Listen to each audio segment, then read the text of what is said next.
ಎಜು creativity YouTube ಚಾನಲ್ಗೆ ಸ್ವಾಗತ ಸುಸ್ವಾಗತ. ಅನೇಕ ಸ್ಪರ್ಧಾ ಆಕಾಂಕ್ಷಿಗಳು ತಮ್ಮ ಸ್ನಾತಕೋತ್ತರ ಪದವಿ ಮುಗಿಸಿದವರು ಅಥವಾ ಸ್ನಾತಕೋತ್ತರ ಪದವಿಯನ್ನು ಮಾಡ್ತಾ ಇದ್ದವರು ಕೂಡ ನೆಟ್ ಎಕ್ಸಾಮ್ಗೆ ನ್ಯಾಷನಲ್ ಎಲಿಜಿಬಿಲಿಟಿ ಟೆಸ್ಟ್ ಪರೀಕ್ಷೆಗೆ ಅರ್ಜಿ ಹಾಕಿದ್ರಿ. ಈಗ ಆಲ್ರೆಡಿ ಅರ್ಜಿ ಹಾಕಿದಾದ ಮೇಲೆ ನಿಮಗೆ ಪರೀಕ್ಷೆಯನ್ನು ಕೂಡ ಅವರು ಕಂಡಕ್ಟ್ ಮಾಡ್ತೀವಿ ಅಂತ ಹೇಳಿದರು. ಬಟ್ ಯಾವ ಡೇಟಿಗೆ ಕಂಡಕ್ಟ್ ಮಾಡ್ತೀವಿ ಅಂತ ಹೇಳಿರಲಿಲ್ಲ. ಸೊ ಹೀಗಾಗಿ ಇವತ್ತಿನ ದಿನ ಜೂನ್ 6 ಒಂದು ಪಬ್ಲಿಕ್ ನೋಟಿಸನ್ನು ಬಿಟ್ಟಾರ ಎನ್ ಟಿ ಇದವರು 85 ಏನು ವಿಷಯಗಳಿಗೆ ಅವ್ರು ಏನು ಮಾಡಕ್ಕೆ ನೆಟ್ ಪರೀಕ್ಷೆಯನ್ನು ಕಂಡಕ್ಟ್ ಮಾಡ್ತಾರೆ. ನಿಮ್ಗೆ ಆಲ್ರೆಡಿ ಗೊತ್ತೇ ಇದೆ, ಪ್ರತಿ ವರ್ಷ ಅವರು ಏನು ಮಾಡ್ತಾರೆ, ಒಂದು ಜೂನ್ ಸೈಕಲ್ ಮತ್ತು ಅದೇ ರೀತಿ ಒಂದು ಡಿಸೆಂಬರ್ ಸೈಕಲದ್ದು ಏನು ಮಾಡ್ತಾರೆ, ನೆಟ್ ಪರೀಕ್ಷೆಯನ್ನು ಕಂಡಕ್ಟ್ ಮಾಡ್ತಾರೆ.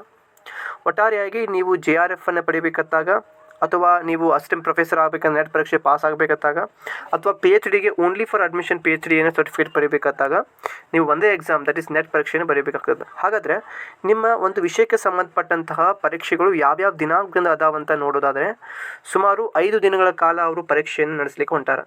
ಜೂನ್ 25 ಹಿಡ್ಕೊಂಡು 29ರವರೆಗೆ ಕೂಡ ಅವರು ಪರೀಕ್ಷೆಗಳನ್ನು ಕಂಡಕ್ಟ್ ಮಾಡ್ತಾರೆ, ಸುಮಾರು 5 ದಿನ. ಮೊದಲನೇ ದಿನ ಜೂನ್ 25. ಈ 25 ದಿನದೊಳಗಡೆ ಯಾರೆಲ್ಲ ಎಜುಕೇಷನ್ ಫೀಲ್ಡಲ್ಲಿ ಮಾಸ್ಟರ್ ಡಿಗ್ರಿ ಮುಗಿಸಿರೋದು, ಪಬ್ಲಿಕ್ ಅಡ್ಮಿನಿಸ್ಟ್ರೇಷನ್, IKSದು, ಮಲಯಾಳಂ, ಉರ್ದು, ಹೀಗೆ ನಿಮ್ಮ ಕಂಪ್ಲೀಟ್ ಆದಂತಹ ಒಂದು ಏನು ಕೊಟ್ಟಾರೆ, ನಿಮ್ಮ ಸಬ್ಜೆಕ್ಟ್ ಕೋಡನ್ನು ಮತ್ತು ನಿಮ್ಮ ಸಬ್ಜೆಕ್ಟ್ ಕೊಟ್ಟಾರೆ. ಇಲ್ಲಿ ಅದೇ ರೀತಿ ಇಲ್ಲಿ ಕೂಡ ಕೊಟ್ಟಾರೆ. ದಯವಿಟ್ಟು ಒಂದ್ಸಲ ನೀಟಾಗಿ ನೋಡ್ಕೋರಿ, ನಾನು ಎಲ್ಲವನ್ನು ಹೇಳಲಿಕ್ಕೆ ಹೋಗೋದಿಲ್ಲ. Okay, I hope you understand. ಇನ್ನು ಅದೇ ರೀತಿ 26ನೇ ದಿನಾಂಕದಂದು ತಾವು ನೋಡ್ತಾ ಇದ್ರಿ, ಇಲ್ಲಿ ಕೂಡ ಹಾಗೆ Bengali, Chinese, Persian, Rajasthani, Russian, home music, so ಇಲ್ಲಿ ಯಾವುದು ಪೊಲಿಟಿಕಲ್ ಸೈನ್ಸದು ಇಲ್ಲೇ ಇದೆ. ಆಮೇಲೆ ಅದೇ ರೀತಿಯಾಗಿ ಆರ್ಕಿಯಾಲಜಿದು ಕೂಡ ಇಲ್ಲೇ ಇದೆ. ಆ್ಯಂಡ್ ದೆನ್ ಇಂಡಿಯನ್ ಕಲ್ಚರ್ದು ಕೂಡ ಇದೆ. ಇದನ್ನು ನೀವು ಅರ್ಥ ಮಾಡ್ಕೊಳ್ತೀರಿ. ಇನ್ನು ಯಾರೆಲ್ಲ ಕಾಮರ್ಸ್ ವಿಭಾಗದಿಂದ ಅದಿರೋ ಅಥವಾ ಯಾರೆಲ್ಲ ಏನು ಈಗ ನಾನು ಹಿಂದೆ ನಿಮ್ಗೆ ತೋರಿಸ್ತಾ ಇದ್ದೀನಿ 27ನೇ ದಿನಾಂಕದ ತೋರಿಸ್ತಾ ಇದ್ದೀನಿ. ಯಾರೆಲ್ಲ ನೀವು ಕಾಮರ್ಸ್ ಫೀಲ್ಡ್ನಾಗ ಇದ್ದೀರಿ ಅವ್ರದ್ದು 27ನೇ ದಿನಾಂಕದಿಂದ ನೀವೇನು ಮಾಡಬೇಕು, ಪರೀಕ್ಷೆಯನ್ನು ಬರೀಬೇಕಾಗ್ತದೆ. ಅಂದರೆ ನಿಮ್ಮ ಪರೀಕ್ಷೆ ಕೇವಲ ಒಂದೇ ಶಿಫ್ಟ್ ಒಳಗಡೆ ಪರೀಕ್ಷೆ ಆಗ್ತೈತಿ, ಅರ್ಥ ಮಾಡ್ಕೋರಿ. ನಿಮಗೆ ಅಡ್ಮಿಟ್ ಕಾರ್ಡನ್ನು ಯಾವಾಗ ಬಿಡ್ತಾರೆ ಅಂತ ನಾನು ನಿಮಗೆ ಹೇಳ್ತೀನಿ, ನೋ ವರೀಸ್. ಅದು ಸದ್ಯ ಮಟ್ಟಿಗೆ ಈಗಿಲ್ಲ. ಕಾಮರ್ಸ್ದವರು ಕೂಡ 27ನೇ ದಿನಾಂಕದಿಂದ ಬರೀಬೇಕಾಗ್ತೈತಿ. ಲಿಂಗ್ವಿಸ್ಟಿಕ್ದವರು ಅಷ್ಟೇ ಕೂಡ. ಆ್ಯಂಡ್ ಅದೇ ರೀತಿಯಾಗಿ ಯಾರೆಲ್ಲ ಇಂಗ್ಲೀಷ್ ಲಿಟ್ರೇಚರನ್ನು MA ಇಂಗ್ಲೀಷನ್ನು ಕಂಪ್ಲೀಟ್ ಮಾಡಿರಿ ಅವರು 27 ಜೂನ್ದಂದು ಬರೀಬೇಕಾಗ್ತದೆ. ನೆನಪಿಟ್ಕೊಳ್ರಿ, ಅರ್ಥ ಆಯ್ತು ಅನ್ಕೊಳ್ತೀನಿ. ಅದೇ ರೀತಿ ಸ್ಪ್ಯಾನಿಷ್, ಕಾಶ್ಮೀರಿ ಇವರೆಲ್ಲ ಅದಾರ.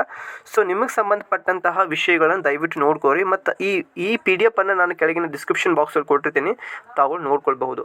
ಇದರಿಂದ ನಿಮ್ಗೆ ಏನು ಗೊತ್ತಾಗ್ತದೆ ಅಂತಂದ್ರೆ ನಮ್ಮ ಪರೀಕ್ಷೆ ಯಾವ ದಿನಾಂಕದಂದಿದೆ ಮತ್ತು ಅದೇ ರೀತಿಯಾಗಿ ಹಿಂದೆ ಒಂದು 3 ದಿನಗಳ ಹಿಂದೆ ನಾವು ಹಾಲ್ ಟಿಕೆಟನ್ನು ಡೌನ್ಲೋಡ್ ಮಾಡ್ಕೋಬೇಕು. ಮತ್ತು ನಮ್ಮ ಪರೀಕ್ಷೆಗೆ ನಾವೇನು ಮಾಡಬೇಕು, ಇವತ್ತಿಂದ ಹಿಡ್ಕೊಂಡು ಸೊ ಉಳಿದಂಥ ದಿನಗಳನ್ನು ಕ್ಯಾಲ್ಕುಲೇಷನ್ ಮಾಡಿಕೊಂಡು ನಾವು ರಿಮೈನಿಂಗ್ ಡೇಸ್ ಮುಖಾಂತರ ಅದನ್ನು ನಾವು ಟೈಮ್ ಟೇಬಲ್ ಹಾಕೊಂಡು ಎಲ್ಲ ಸಬ್ಜೆಕ್ಟ್ಗಳನ್ನು ನಾವೇನು ಮಾಡಬೇಕಾಗ್ತೈತಿ, ರಿವಿಷನ್ಸ್ ಮಾಡಬೇಕಾಗ್ತೈತಿ. ಇದು ನೆನಪಿರಲಿ.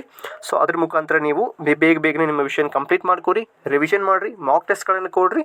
ಅದಾದಮೇಲೆ ನೀವು ಪರೀಕ್ಷೆ ಬರಲಿಕ್ಕೆ ಹೋದರೆ ನೀವು 100% ನಿಮ್ಮ ಒಂದು ಎಫರ್ಟನ್ನು ಹಾಕ್ದಂಗೆ ಆಗ್ತದೆ ಅನ್ನೋದು ನನ್ನ ಒಂದು ಉದ್ದೇಶ ಅಂತ ಹೇಳಲಿಕ್ಕೆ ಇಷ್ಟಪಡ್ತೀನಿ. ಮತ್ತು ಮುಂದಿನ ಒಂದು ವೀಡಿಯೋದೊಳಗೆ ನಾನು ನಿಮ್ಮ ಜೊತೆ ಭೇಟಿ ಆಗಲಿಕ್ಕೆ ಇಷ್ಟಪಡ್ತೀನಿ. ನಮಸ್ಕಾರ, ಗುಡ್ ಬೈ.